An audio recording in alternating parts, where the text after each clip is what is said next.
Hello students, welcome to aimsindia online classes. This is a chemist session. Here we are discussing about chemical bonding chapter.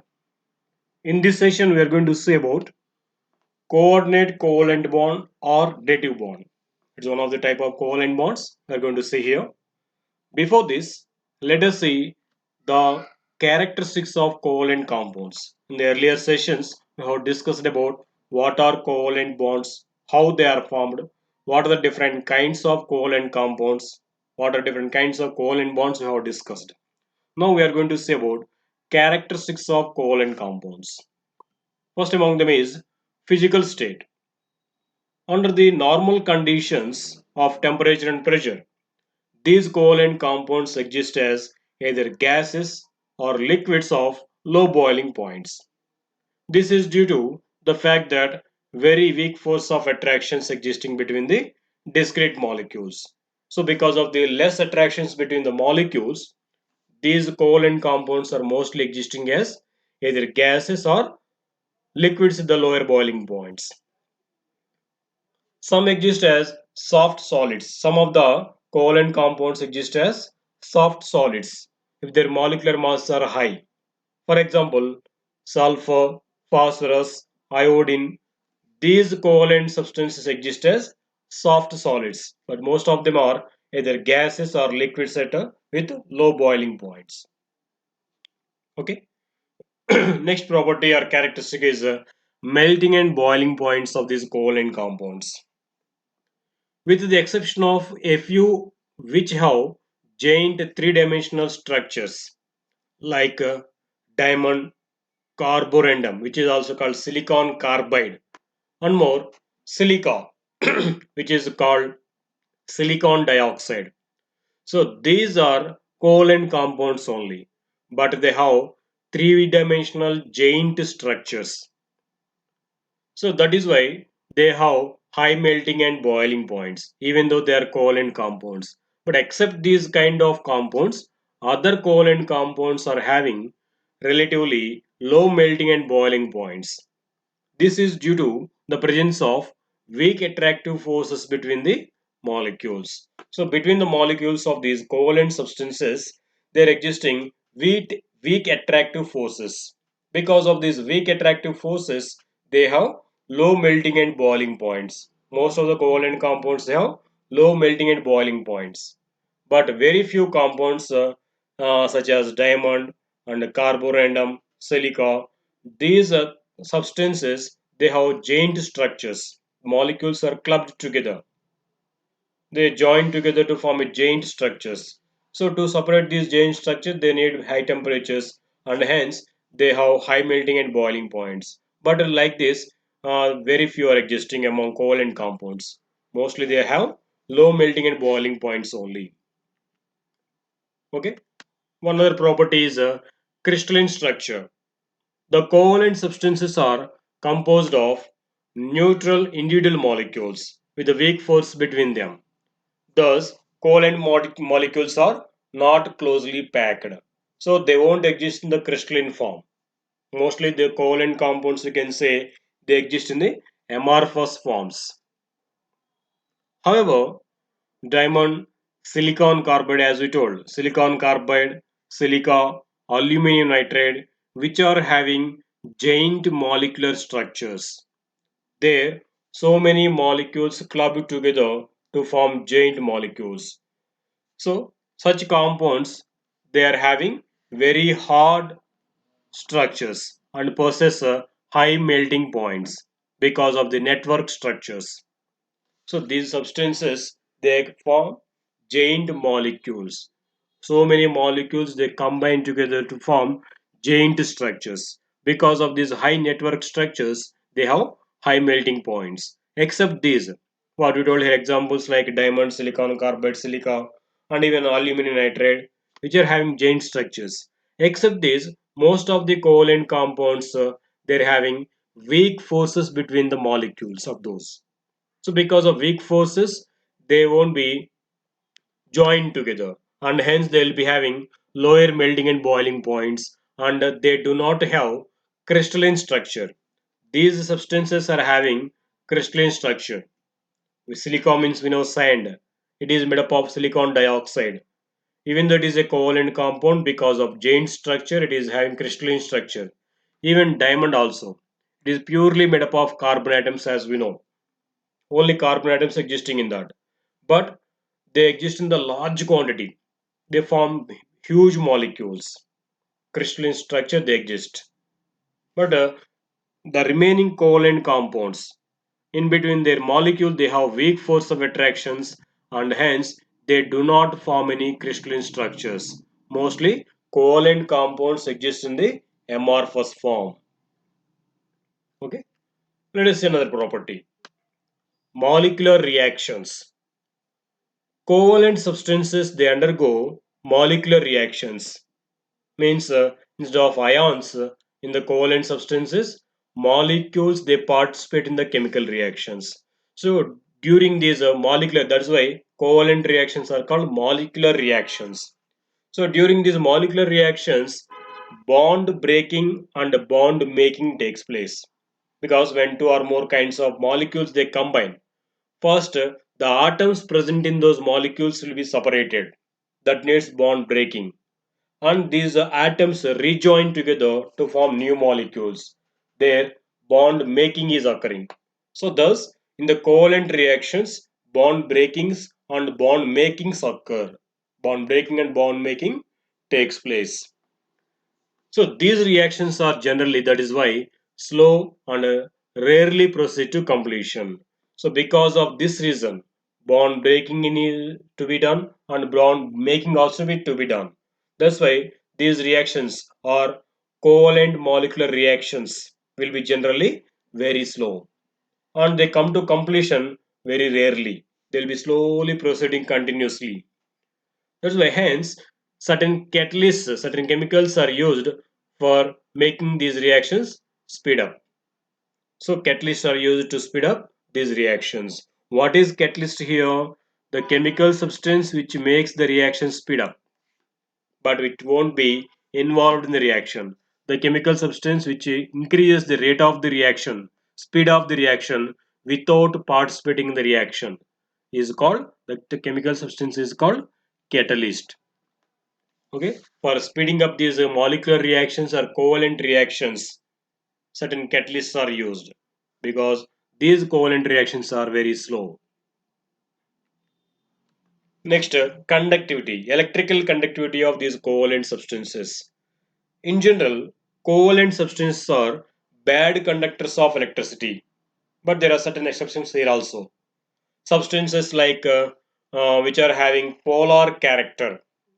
What is meant by polar character? We told polarity, existing with a polarity. Even though that bond is formed with the sharing of electrons between the two atoms, one of those two atoms participating in the bond will be more electronegative, and hence it will pull the pair of electrons towards it, and hence light charges are forming.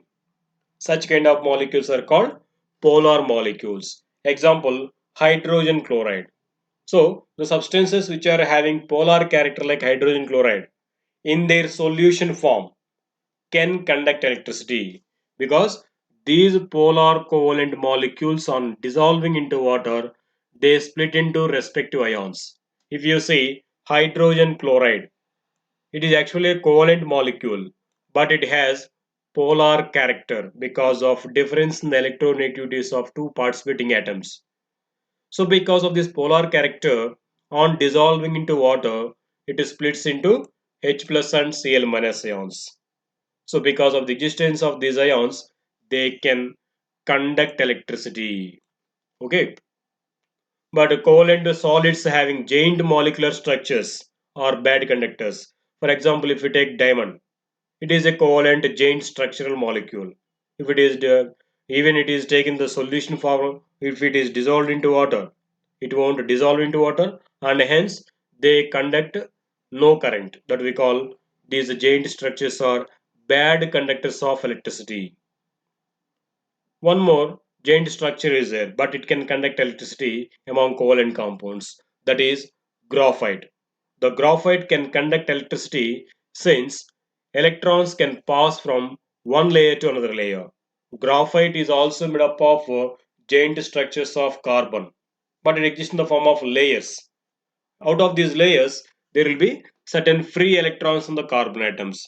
These free electrons can pass from one layer to another layer in the graphite. So because of these free electrons in the carbon layers, graphite can conduct electricity, whereas diamond is a poor conductor of electricity.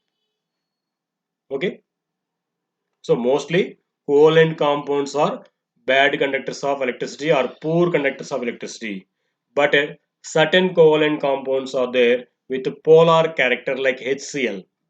When these polar covalent compounds dissolved into water, they can conduct electricity because of the formation of respective ions. But mostly covalent compounds are poor conductors. Okay.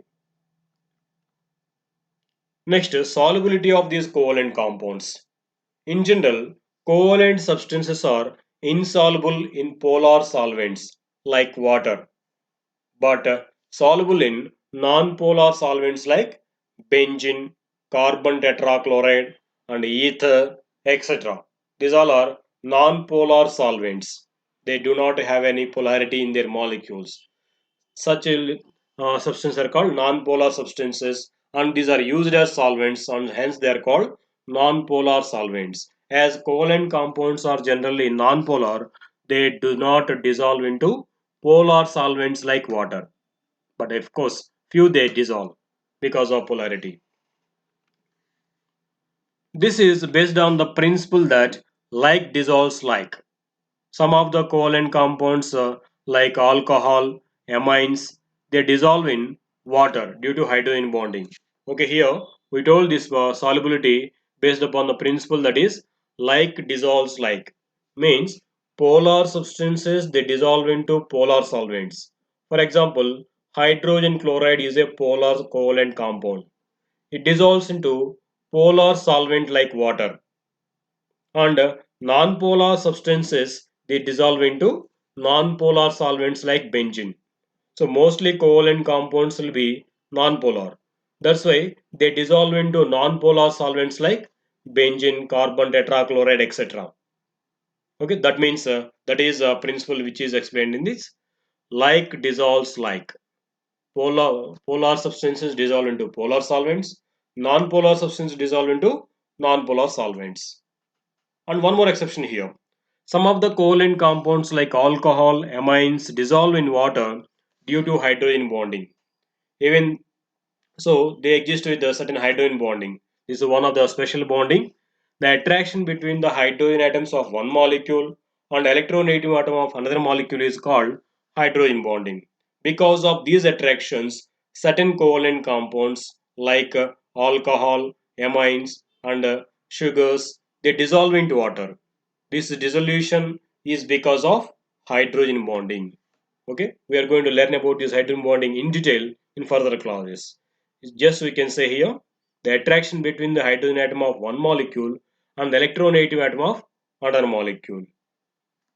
So because of this reason, certain covalent compounds dissolve into water. So covalent solids having giant molecular structure are practically insoluble into water. They have no solubility in any solvent. Okay, that's about solubility. Now we are going to see about another kind of covalent bond which is called as coordinate covalent bond or dative bond. A covalent bond is formed by two atoms sharing a pair of electrons, isn't it? One atom will contribute one electron and the other one will contribute one more electron. Hence, this pair of electrons are shared between those two atoms mutually. In that way, covalent bond is formed. The atoms are held together because of the electron pair is attracted by both the nuclei of the atoms equally. Hence, the two atoms are held together and hence the molecule is formed. In the formation of a simple covalent bond, each atom will contribute or supplies one electron to the bond formation. But in some special types of covalent bonds, the shared electrons are contributed by one atom only. We have learned about covalent bond in the previous classes. What we have learned there? How a covalent bond is formed by mutual contribution of electrons. each atom will supply one electron for bond formation. Thus, the two electrons are shared between the atoms and hence a covalent bond is formed. But in certain special type of covalent molecules, certain covalent bonds, the shared pair of electrons are contributed by one atom only, and these pair of electrons are shared by both the atoms. Such type of covalent bonds are called coordinate covalent bonds. Okay, let us see in detail about this. The covalent bond in which both the electrons of the shared pair are contributed by one of the two atoms and shared by both the atoms is called coordinate covalent bond. Such a coordinate covalent bond is also called as dative bond.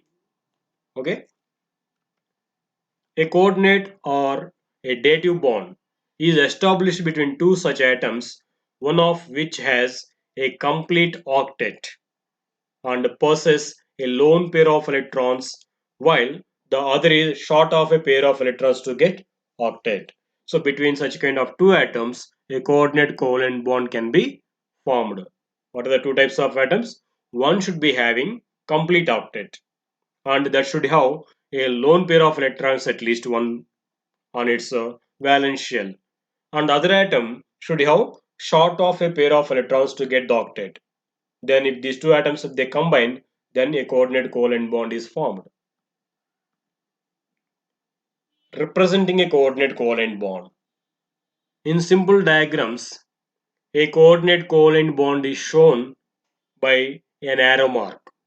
The arrow points from the atom which is contributing or donating pair of electrons to the atom which is accepting that pair of electrons. Okay.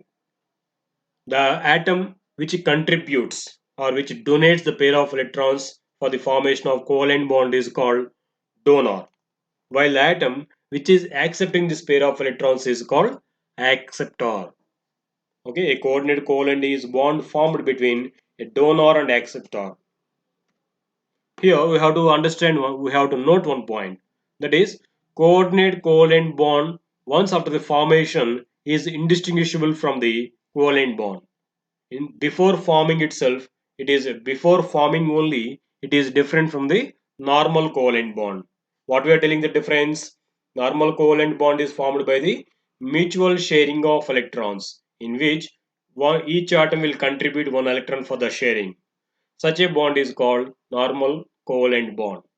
But in a special case, both the shared pair of electrons are given by one atom or contributed by one atom only.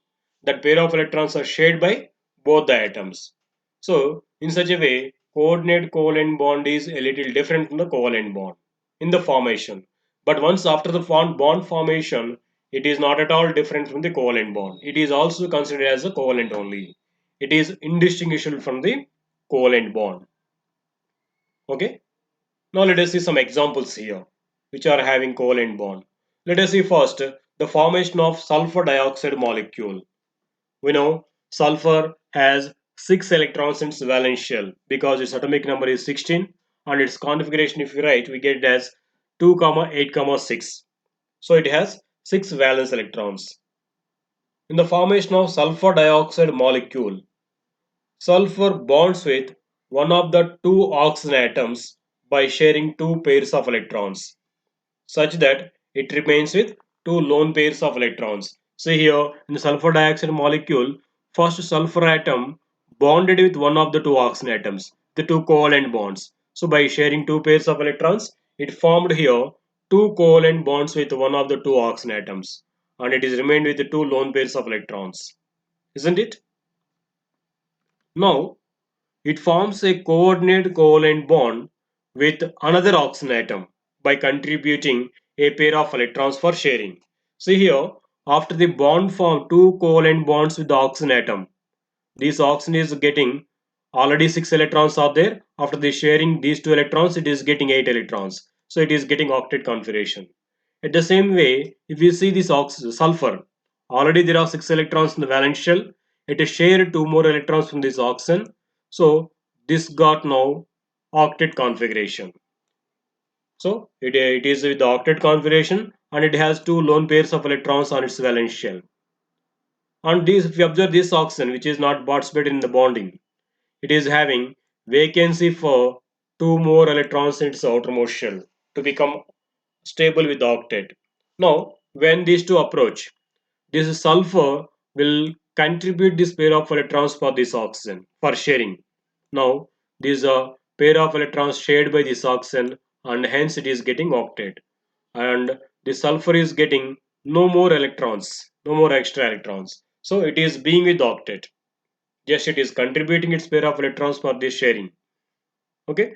Thus a bond formed between these two is called coordinate covalent bond or dative bond. It is represented with this arrow mark. See here, it is shown from the atom which is contributing this pair of electrons to the atom which is accepting this pair of electrons.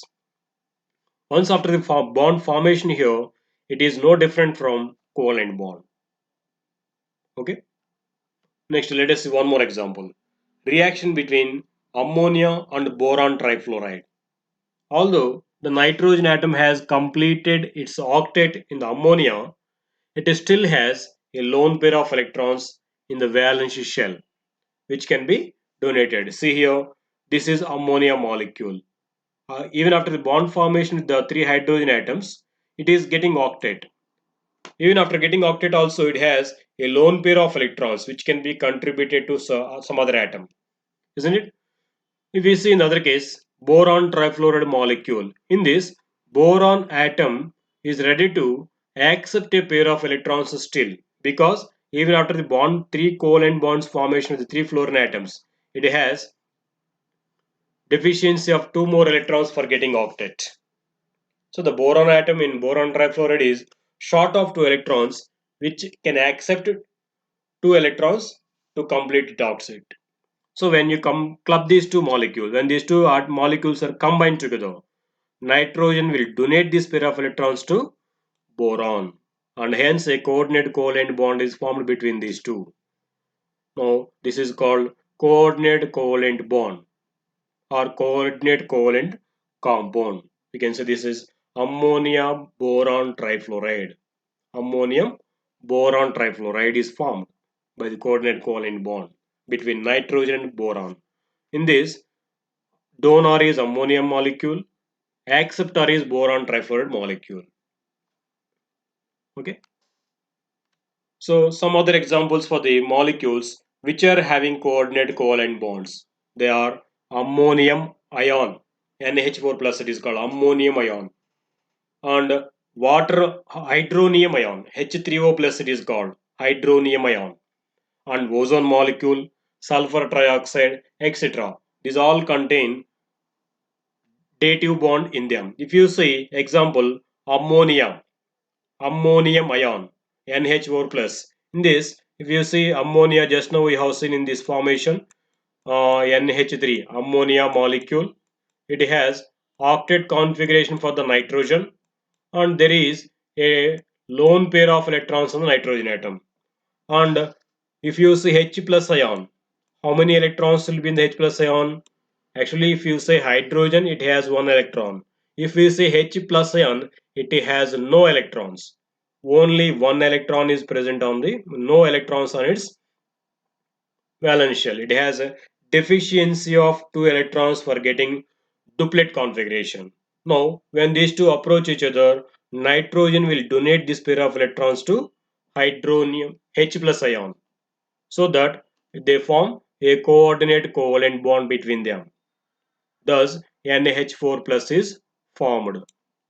Okay, in this way, these molecules or ions are also containing coordinate covalent bond among them. Okay, that's about coordinate covalent bond. In this is a donor and it is acceptor. So this coordinate covalent bond formation is represented with this arrow mark like this. In this, it is pointed from the molecule or atom which is donating pair of electrons to the atom or molecule or ion which is accepting that pair of electrons. Okay, once after the bond formation here, it is no more different from the remaining covalent bonds. All will be seen similar. Okay, now let us see The properties or characteristics of these coordinate covalent compounds. One among them is their melting and boiling points are in between the properties of those covalent and ionic compounds. That means their melting and boiling points are higher than purely covalent compounds and lower than purely ionic compounds. These are sparingly soluble in polar solvents like water, but readily soluble in non-polar solvents. So mostly these coordinate compounds will be non-polar mostly. That's why these are readily soluble into non-polar solvents, because we told a principle that like dissolves like. So these coordinate covalent compounds are being non-polar, they dissolve into non-polar solvents readily, but very sparingly, means very slightly soluble into polar solvents like water. Like covalent compounds, these are also bad conductors of electricity. Even these coordinate covalent compounds are also bad conductors of electricity. Their solutions or fused masses do not allow the passage of electricity because they do not form any ions. Even in the aqueous solutions or in the fused solutions, they do not possess any ions, and hence they cannot pass electricity through them. They are bad conductors even in the solution form or fused form also. Okay. And one more point about them is the bond is rigid and directional. So just like the covalent bond, coordinate covalent bond is also directional bond. It is pointed from one atom to another atom because the sharing is between two atoms specifically. So we can say it is rigid and directional. We know ionic bonds are non-directional. So covalent and coordinate covalent bonds are directional. Okay, that's about coordinate covalent compounds. Thank you for watching our video. Please subscribe our YouTube channel Aims Today and visit our website aimstoday.in for latest updates and recorded videos.